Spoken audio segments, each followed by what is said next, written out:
السعوديه جنب مصر، يمكن مصر ما كانتش قدرت تقف على رجلها تاني، فمحدش يزايد على حب المصريين للسعوديين او العكس. في مصر عندنا لو سالت اي حد في الشارع عن اكتر دوله بيحبها يهيأ لي انها تيجي رقم واحد هي المملكه العربيه السعوديه، لنا فيها روابط تاريخيه ودينيه وروحانيه، يعني بيت ربنا ومكه المكرمه، قبر سيدنا النبي، المدينه المنوره، البقيع، وده غير كمان ان السعوديه لينا ولادنا بالملايين شغالين في المملكه العربيه السعوديه.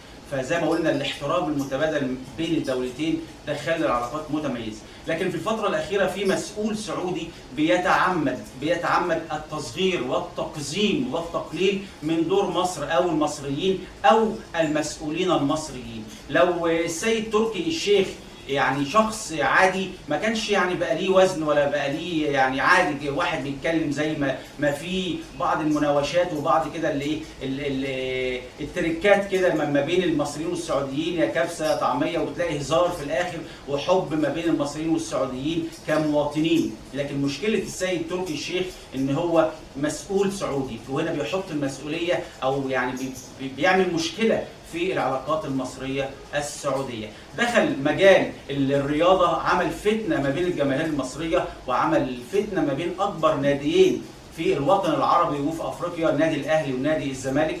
دخل في مجال الفن، يعني تحكم في رقاب العباد، تحكم في أرزاق العباد، قعد فنانين ومطربين في بيوتهم لمجرد ان هم قالوا لا مثلا مش عايزين نحضر حفلة من حفلات الرياض.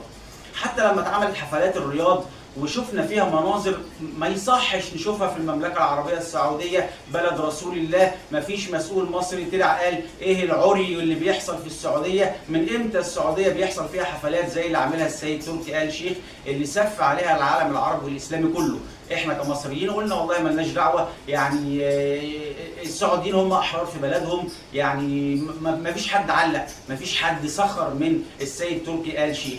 فمش من المقبول ومش من المنطقي ومش من العقل ان نسيب حد زي المسؤول دوت يعني بيقلل او بيعرض العلاقات المصريه السعوديه لخطر، او يعني ممكن يبقى سبب ان العلاقات المصريه السعوديه تتدهور.